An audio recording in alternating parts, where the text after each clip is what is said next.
अवगत कराना है कि आज दिनांक 25 अप्रैल को थाना कोतवाली नगर में 112 के माध्यम से सूचना प्राप्त हुई कि मेरिटा स्कूल के पास फ्लाईओवर के निकट एक 55 वर्षीय वृद्ध व्यक्ति की डेड बॉडी पड़ी हुई है। इस सूचना पर तत्काल पुलिस की व फील्ड यूनिट की टीम के द्वारा मौके का मुआयना किया गया।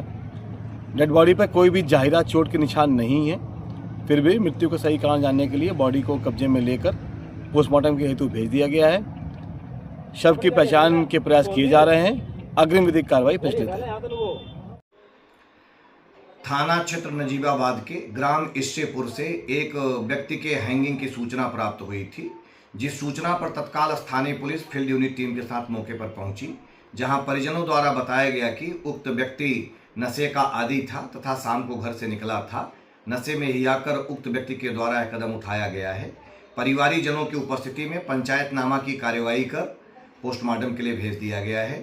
बाद पोस्टमार्टम रिपोर्ट अन्य विधिक कार्यवाही सुनिश्चित कराई जाएगी। कल दिनांक 22/4/2026 को थाना सीपरी बाजार को एक सूचना मिली कि सरयू विहार कॉलोनी थाना सीपरी बाजार क्षेत्र में एक रेजिडेंशियल बिल्डिंग में टॉप फ्लोर पे एक साइबर सेल या एक साइबर सेंटर चल रहा था, जिसपे पुलिस ने संयुक्त टीम ने साइबर थाने की और सीपरी बाजार थाने की संयुक्त टीम ने वहां पे छापेमारी की। तो वहां हमें करीब 17 से 20 महिलाएं मिली जो ये कॉल सेंटर चला रही थी। ये कॉल सेंटर शगुन मैट्रिमोनी के नाम से चल रहा था। इसमें जब हमने पूरा छानबीन की तो ये तथ्य सामने आए कि ये जो महिलाएं हैं ये 18 से 20 वर्ष की थी और इनके पास एक पूरी लिस्ट थी, एक पूरा डेटाबेस था जिसमें पुरुष जिनकी उम्र 50 वर्ष से ज्यादा है उनको ये महिलाएं कॉल करती थी और इनको शादी का झांसा देती थी। ये इनको फोटोज देती थी महिलाओं की और बायोडेटा देती थी और इनसे रजिस्ट्रेशन फीस लेती थी। तो जब ये पुरुष इस झांसे में आ जाते थे कि इनकी शादी होगी, उसके बाद ये इनसे अभद्रता करती थी वीडियो कॉल और फोन कॉल के थ्रू, और ये चीटिंग करके वही महिला बन के बात करती थी। तो इस तरह से इन्होंने करीब 610 पुरुषों से 1000 से लेके 25,000, 30,000, 1 लाख तक की धनराशि इन्होंने इस तरह से प्राप्त की है। इसमें सबसे खास बात यह है कि इसमें करीब 17 जो महिलाएं हैं 18 से 20 वर्ष की, ये सारी बहुत ही इकोनॉमिकली बैकवर्ड सेक्शन से आती हैं और ये एक तरह से साइबर स्लेवरी की पीड़ित हैं। ये जितने भी हमने इनको 16 महिलाओं को रेस्क्यू कराया है और इनकी काउंसलिंग करा के इनके पेरेंट्स को हमने सपोर्ट किया है। ये महिलाएं जो इकोनॉमिकली बैकवर्ड सेक्शन से आती थी, ये मजबूर थी इस काम को करने के लिए। इसके जो मुख्य आरोपी हैं इसमें हिना कौसर, जिसको आज हमने अरेस्ट किया है और न्यायालय के सामने पेश किया है, ये इस पूरे कॉल सेंटर की प्रबंधक थी। ये यहाँ पे सबसे पुरानी एक तरह से वर्कर है और यही सारे रजिस्टर का लेखा जोखा करती थी। इसी के नाम पे रेंट एग्रीमेंट भी था जहाँ पे ये कॉल सेंटर चल रहा था। और इसके जो अन्य आरोपी हैं सतीश छिपा और नीतू प्रजापति, ये दोनों शिवाजी नगर के रहने वाले हैं और ये फरार हैं। पुलिस टीमें गठित की जा चुकी हैं, इनकी छानबीन हम कर रहे हैं। इसी क्रम में हमने 9 अकाउंट्स, बैंक अकाउंट्स फ्रीज करा लिए हैं और इन अकाउंट्स में करीब 50,000 की हमने धनराशि भी फ्रीज करा ली है। जो रजिस्टर्स हमें मिले हैं उसमें यह पता चलता है कि करीब 30 से 40 लाख का फ्रॉड इन्होंने एक साल में 600 के ऊपर पुरुषों के साथ किया है।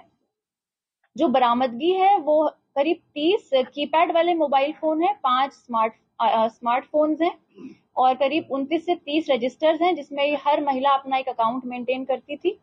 और इसमें हमें 7 कंप्यूटर सिस्टम्स भी मिले हैं और एक एसर का टैबलेट मिला है। जो 17 महिलाओं का आपने रेस्क्यू किया है, वो क्या मजबूर थी, क्या ब्लैकमेलिंग का शिकार हो रही थी क्या वो? ये 17 महिलाएं साइबर स्लेवरी का शिकार थी और ये सारी 5,000 की सैलरी पे रखी गई थी। एक महीने में 5,000 कैश इन्हें दिया जाता था और ये महिलाएं मजबूर थी इस काम को करने के लिए। बहुत ही इकोनॉमिकली बैकवर्ड फैमिलीज से आती हैं और इनके पेरेंट्स को भी ये बातें नहीं पता थी, तो इस तरह से इनको मजबूर किया गया था। क्षेत्र कितना था इस कॉल सेंटर का पूरा जो है, कहाँ इनके पास जो लिस्ट है, ये 610 जो पुरुष हमने देखे हैं ये पूरे पैन इंडिया से हैं। इनके पास जो डेटाबेस है ये पैन इंडिया का है, पर जो ये 16 महिलाएं जो साइबर स्लेवरी की पीड़ित हैं ये पूरी लोकल झांसी की है। कैसे शिकार बनाते थे? इनके पास एक पूरा डेटाबेस है जो सॉफ्टवेयर है जिसमें 50 या 40 वर्ष की उम्र के पुरुष जिनको दूसरी शादी करनी है या जो इस तरह की एक्टिविटीज में संलिप्त हैं, उनका इन्होंने पूरा एक डेटाबेस बनाया हुआ था और उन्हीं को ये महिलाएं कॉल करती थी। मैम एक चीज और, क्या आपने कहा कि ये लोग, यही लड़कियां जो दूसरे के नाम से कॉल करती थी, कुछ वल्गर बातें भी करती थी उस तरह की, तो क्या इनका कोई दोष अभी तक नहीं माना जा रहा है? देखिए, ये महिलाएं इकोनॉमिकली बैकवर्ड कंडीशंस में हैं और इनको ट्रैप किया गया है।